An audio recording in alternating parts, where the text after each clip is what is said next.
이렇게 이 자리에 나오신 여러분 환영하고 축복합니다. 우리가 살아가는 이 세상은 우리가 이 세상을 살아가면서 누구나 다 주인공으로 살아가고 싶지 조연으로 살아가고 싶은 사람은 아마 없을 겁니다. 그렇다면 한 가지 물어보겠습니다. 오늘 본문에 등장하는 이 요셉, 이 요셉은 성경 전체를 놓고 보았을 때 주인공일까요, 아닐까요?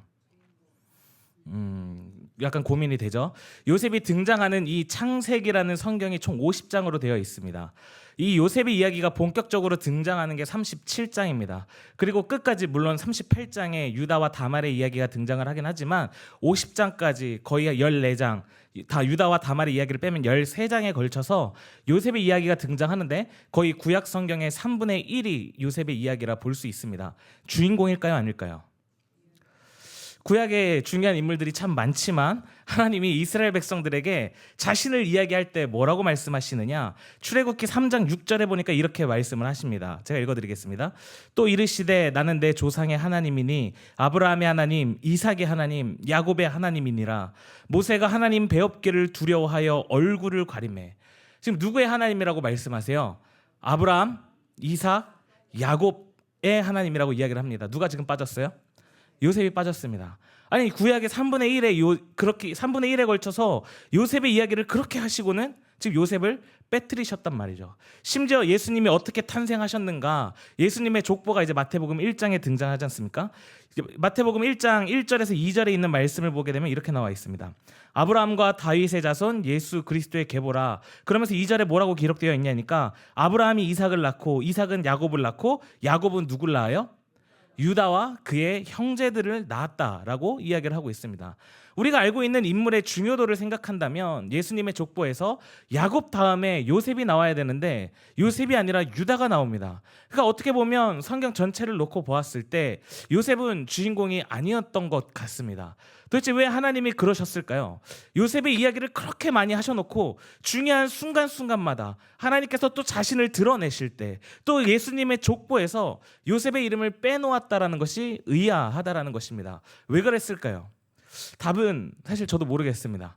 왜 하나님이 아브라함을 택하셨는지, 차라리 이 땅에 있는 단군 할아버지 선택하셨으면 우리 민족의 복음에 확장되는데 훨씬 더 유리했을 텐데 왜 하나님께서 아브라함을 부르셨는가 모르죠.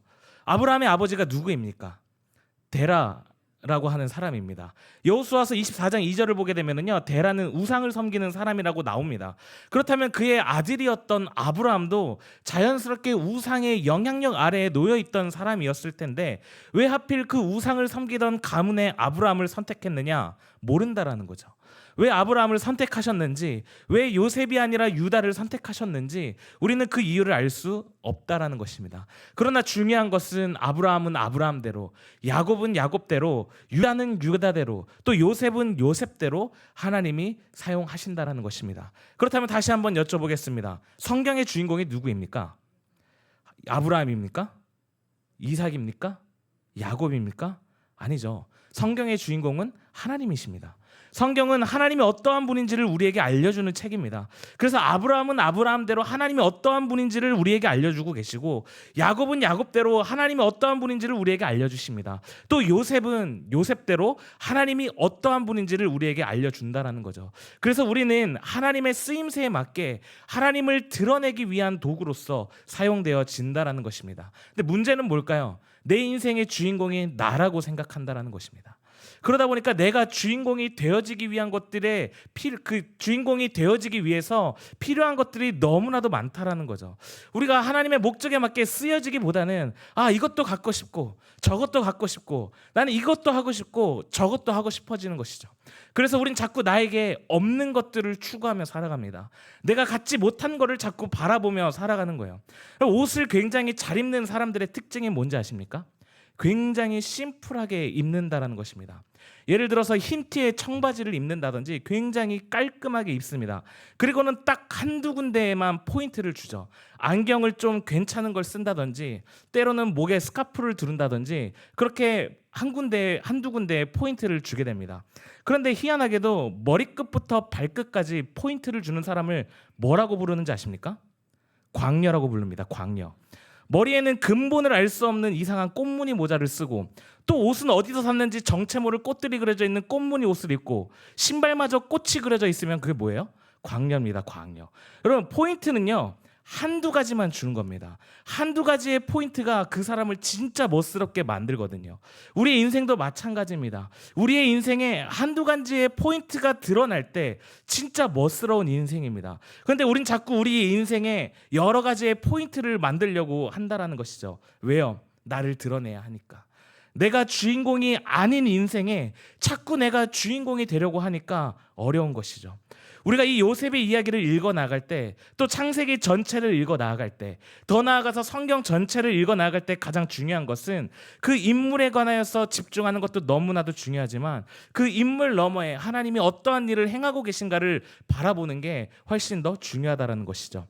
아브라함의 믿음에 관해서 이야기를 하고, 이삭의 순종에 관하여 이야기를 하고, 요셉의 성실함이나 요셉의 꿈에 관하여서 이야기하는 것도 너무나도 중요하고 좋지만 이들을 통하여서 하나님이 어떠한 일을 하는가에 우리는 더 주목해야 한다는 것입니다.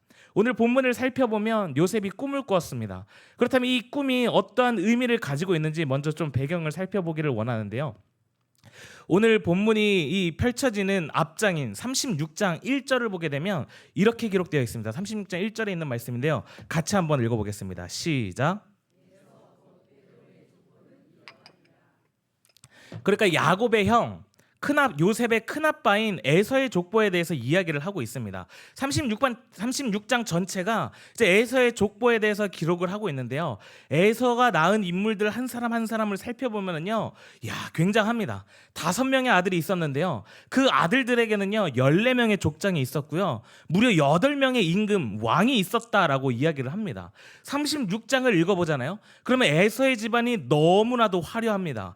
그들이 세일산 근처를 전부 다 점령하고 점점 더 부자가 되어가고 더 형통해져가고 굉장히 힘이 세지고 있다고 성경은 기록하고 있습니다.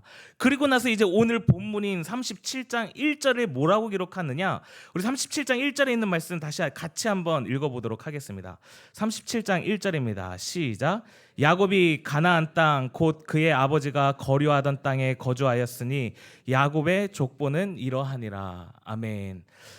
여러분, 가장 화려하고 가장 강했고 가장 형통했던 에서의 족보 뒤에 누구의 족보가 이어지고 있어요? 야곱의 족보가 이어지고 있습니다. 그리고서는 그의 아들 17세의 소년이었던 요셉의 이름이 등장을 하고 있습니다.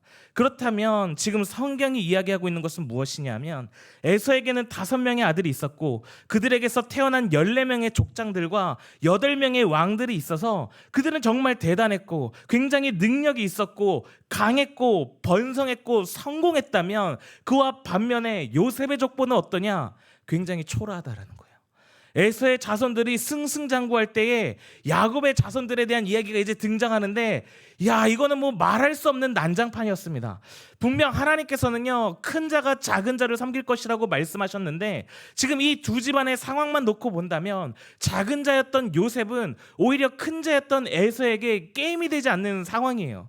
지금 이 야곱의 자손들의 모습을 살펴보면요, 지들끼리 싸우고 있습니다. 서로 아껴주고 보살펴주고 그래도 모자를 파네 그 어렸던 동생, 이제 17살 된 거의 막내, 두 번째 막내인 그 동생을 어떻게 하느냐? 미워한다고 성경은 기록하고 있습니다. 여러분, 꿈 얘기했다고 동생을 미워한다라는 건 형들이, 그것도 동생 중에 서열이 가장 낮은 축에 속하는 동생에게 열등감을 가지고 있다라는 것이죠. 물론 아버지가 요셉에게 채색 옷을 입혀주고 형들을 감시하는 역할을 맡기고 또 아버지가 요셉을 더 사랑하기는 했지만 이 아이는 너무나도 어린 아이잖아요. 적어도 첫째 형 또 둘째 형과는 10살 이상의 차이가 날 텐데 그 형들이 동생을 그렇게 대하는 것이 마땅하지 않다라는 거죠.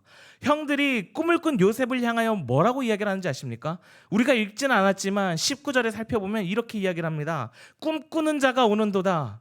여러분, 이게 형들이 할 소리입니까?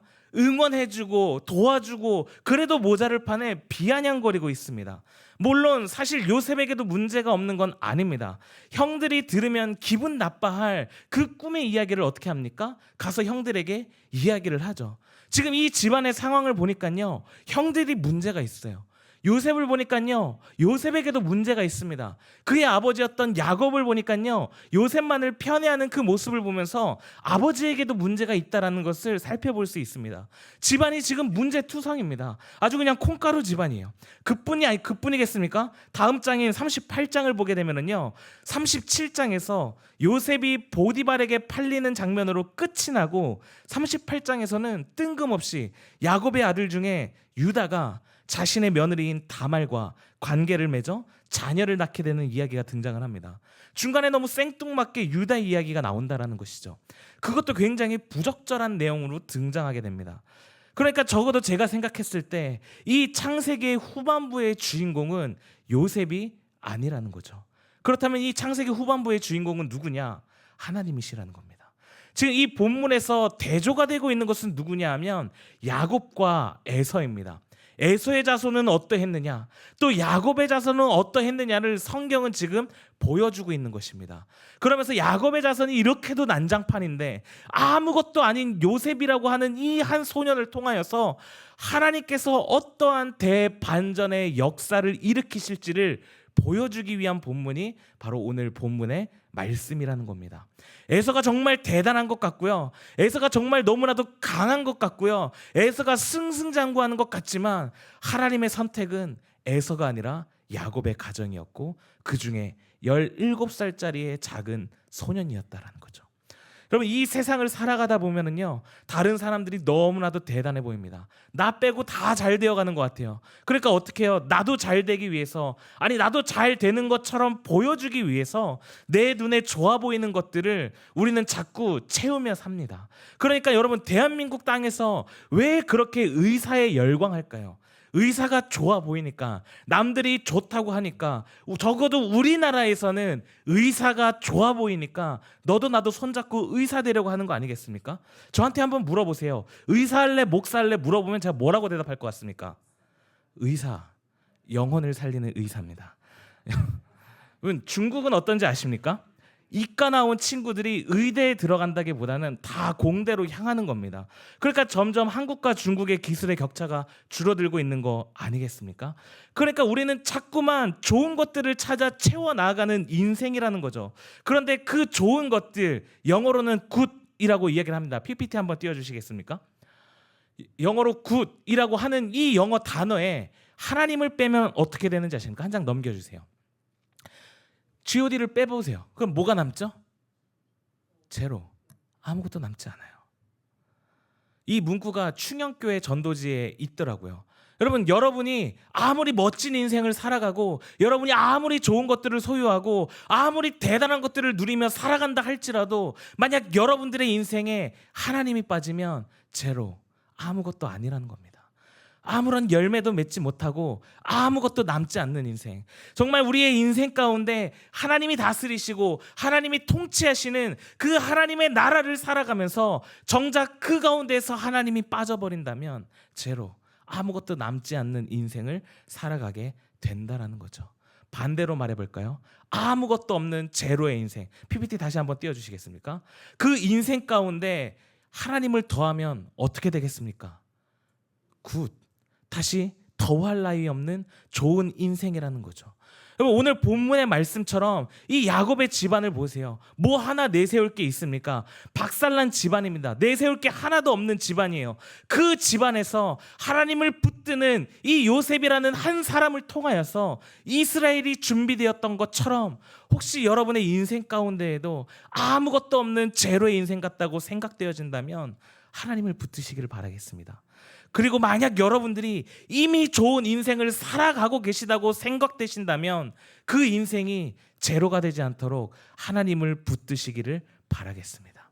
세상은 우리를 비아냥댈 것입니다. 야, 너 뭐야? 이 가짜는 놈, 그것도 직업이라고, 그것도 차라고, 야 최소한 이 정도는 있어야지. 비아냥된다니까요. 꿈꾸는 자가 오는도다. 야, 교회 다니면 뭐해? 예수 믿으면 뭐가 달라져? 차라리 그 시간에 돈이나 벌어라. 오늘 이 본문에서 우리가 이 요셉의 이야기를 통해 주목해야 할 것이 있다면 그 보잘것없던 요셉을, 아니 이 야곱의 가정을 누가 들어 쓰시는 거예요?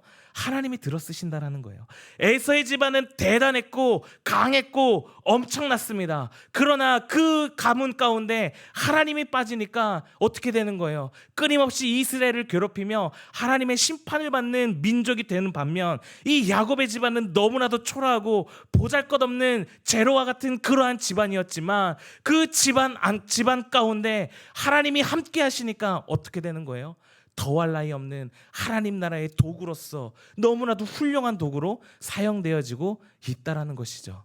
그렇다면 지금 이 요셉의 꿈을 가지고 요셉의 형제들이 요셉을 미워하고 그래서 요셉과 싸우고 요셉을 팔아버리고 있는 이 사건과 대조되고 있는 것은요, 요셉과 요셉의 형제들이 대조되고 있는 것이 아니라 에서와 야곱이 대조되고 있는 것입니다. 어떻게 에서의 자손들이 번성했으며 어떻게 야곱의 자손이 이렇게 아무것도 아닌 것 같은 요셉이라는 이 한 소년을 통하여 하나님께서 어떠한 대반전의 역사를 일으키시는가를 보여주기 위한 본문이 바로 오늘 본문이라는 말씀입니다. 하나님께서 어떻게 그 보잘것없는 이 야곱의 가정을 통하여 이스라엘이라는 큰 민족을 이루게 역사하시는가, 그러기 위하여서 요셉에게 꿈을 꾸게 하시고 그 요셉을 통하여 어떻게 하나님의 뜻이 펼쳐지는가를 보여주고 있다라는 것입니다. 그래서 결국 오늘 본문이 이야기하고 있는 것은 에서가 너무나도 강한 것 같고 에서가 대단한 것 같고 형통한 것 같지만 하나님이 약속하시고 하나님이 함께 하셨던 이 야곱의 자손은 비록 17살이었고 형제들의 미움을 받았고 미성숙한 모습을 보여주어 고난과 고통과 그 위기 속에서 마치 하나님의 약속이 깨어질 것 같은 그 순간 속에서도 끝끝내 이 요셉을 통하여 하나님의 약속하신 대로 야곱의 자손이 큰 민족을 이루게 하셔서 애굽으로부터 나오게 하셨다라는 그 이야기를 하고 있다라는 것입니다. 36장이 에서의 큰 강함으로 시작하였다면 이 37장은 초라하고 연약한 모습으로 시작합니다. 그러나 50장에 이르기까지 하나님의 모습은 실제적으로 보이지 않지만 이 야곱의 가정에 함께 하셔서 하나님의 언약을 신실하게 이루어내시는 분임을 드러내고 있다라는 거죠. 그렇다면 여러분, 성경의 주인공이 하나님이심을 믿으십니까? 그렇다면 우리는 우리의 인생의 주인공 되신 하나님께 모든 것을 맡기어서 하나님 나라의 조연으로서 살아가면 되는 것입니다. 혹시 선덕여왕이라는 드라마를 기억하십니까? 선덕여왕의 주인공이 누굽니까? 제목이 선덕여왕이니까 주인공은 당연히 선덕여왕이겠죠. 그런데 선덕여왕이 방영되던 그 해 누가 대상을 받았었는지 기억하십니까? 미림이 아니라 미실입니다. 선덕여왕의 라이벌의 역할을 했던 이 미실, 고현정 씨가 그의 대상을 받았었습니다. 사람들이 주인공에 열광하는 것이 아니라 조연에 열광을 하는 거예요. 어떻게 그럴 수 있었을까요? 미실이라는 캐릭터가 쌓아왔던 그 스토리가 사람들의 마음을 움직이는 겁니다. 뛰어난 미모를 가지고 있으면서 여자 화랑의 수장으로 진흥왕을 보필하던 그 모습, 진골이라는 신분의 한계를 넘어 황후의 자리까지 오르는 그 모습, 자신을 죽이러 온 암살자까지 자신의 편으로 만들어버리는 미실의 그 모습이 사람들로 하여금 열광케 했다라는 거죠. 미실이 쌓아왔던 그 서사가, 미실이가 걸어왔던 그 스토리가 사람들로 하여금 열광하게 만들었다라는 것입니다. 여러분, 여기서 중요한 것이 있습니다. 지금 요셉의 이야기가 무엇을 이야기하고 있는지 아십니까? 하나님의 나라는 누가 결정짓느냐? 하나님과의 스토리를 쌓아가는 사람이 결정짓는다라는 것입니다. 에서를 보세요. 너무나도 강대합니다. 대단합니다. 고대 부족국가 시대의 그 집안에서 족장을 14명이나 배출하고 왕을 8명이나 배출해냈다는 건 그 집안이 어마어마했다는 것을 나타내겠죠. 에서의 집안이라는 것 자체가 스펙이겠죠. 어디 가서 우리 집안이 에서의 집안이야 그러면 사람들이 놀랄 만한 스펙입니다. 그 누구도 따라올 수 없는 대단한 이력이죠. 그러나 하나님은 어떠한 사람을 사용하시느냐? 스펙을 보지 않으시고 스토리를 보십니다. 어떠한 스토리요? 하나님과의 스토리요. 가진 것 하나 없지만 형제들끼리 다투고 심지어 죽이려고까지 하고 그 고난과 고통 속에서 울부짖고 있지만 하나님은 누구를 보시느냐? 스펙을 보지 않고 그 속에서 하나님을 붙들고 하나님과의 스토리를 만들어내 가고 있는 그 사람을 하나님은 주목하고 계시다라는 것입니다. 우리가 하나님의 사람으로서 어떠한 스펙을 가지고 있던, 그것이 세상 사람들이 인정해주는 끝내주는 것이던 사람들이 인정해주지 않는 것이던 상관없이 이 세상은 하나님과의 스토리를 쌓아 나가는 사람이 변화시키는 겁니다. 어떠한 세상으로요? 하나님의 나라로 말이죠. 그러니까 여러분, 스펙을 쌓지 마시고 하나님과의 스토리를 쌓아 나아가시기를 바라겠습니다. 돈, 명예, 권력, 그 어떠한 나의 스펙이 되는 것들을 추구하며 살아나가는 것이 아니라 하나님과의 스토리, 내가 이 순간순간 오늘 하루하루를 살아내면서 하나님과의 어떠한 이야기를 만들어내는지에 집중하는 여러분 되시기를 소망합니다. 고난에서, 어려움에서, 이것 모든 것에서 벗어나기 위하여 이것들로 벗어나게 해주는 스펙을 쌓지 마시고 남들이 가지고 있는 것들만 있으면 이 어려움을 벗어날 수 있을 것 같은데, 그러나 그것들을 벗어날 수 있는 건 스펙이 아니라 스토리입니다. 이 스토리의 주인공은 내가 아닌 하나님이십니다. 비록 이 스토리에서 내가 조연으로 살아가지만 누구를 빛나게 하는 거예요? 하나님을 빛나게 하는 겁니다. 왜 사람들이 기독교를 싫어할까요? 하나님과의 스토리를 쌓는 사람이 없어지기 때문입니다. 하나님이 빛나는 게 아니라 내가 빛나기 때문입니다. 하나님이 주인공이셔야 하는데 내가 주인공이 되어서 그런 거 아니겠습니까? 스토리보다 스펙이 빛나기 때문입니다. 여러분, 때론 조연은요 부자로 등장하기도 합니다. 여러분, 조연은 때론 가난한 사람으로도 등장합니다. 때론 똑똑한 사람이 등장하기도 하고요, 바보 같은 사람이 등장하기도 합니다. 그러나 이들은 모두 결정적인 순간 주인공을 도와 주인공을 빛나게 해주는 자들입니다. 사람들은 이 모습에 열광하는 거죠. 그러니 여러분, 하나님을 빛나게 하는 하나님 나라의 조연으로 살아가는 여러분 되시기를 소망합니다. 우리 짧은 동영상 하나 잠깐 봤으면 좋겠는데요. 잠깐 동영상 하나 보겠습니다.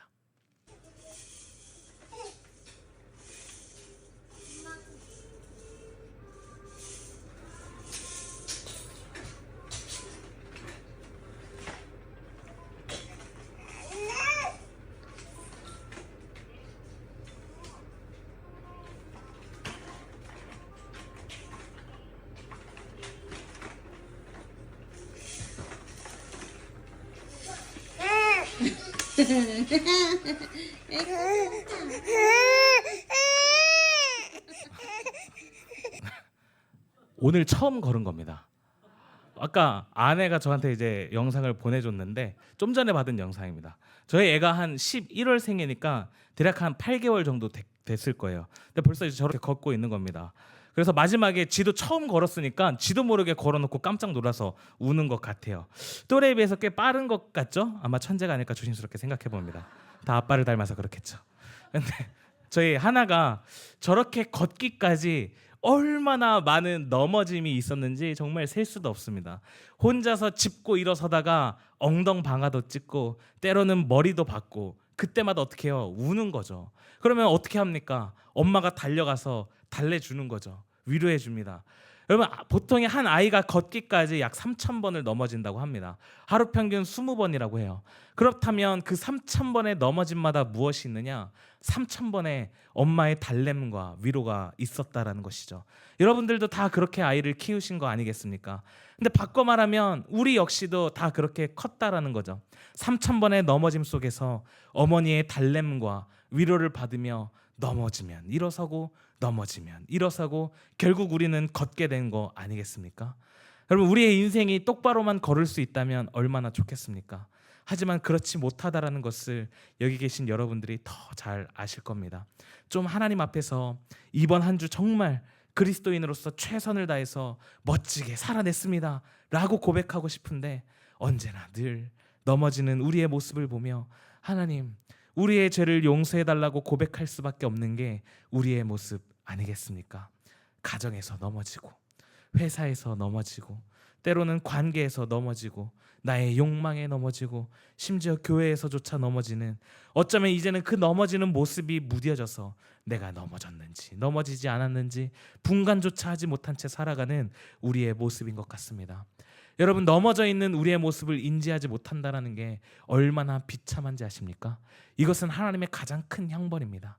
하나님이 형벌이라고 해서 뭐 갑자기 잘 되던 사업이 망하게 되고 건강이 나빠지게 되고 집안이 풍비박산 나고 이렇게 벌을 내리시는 게 아니에요.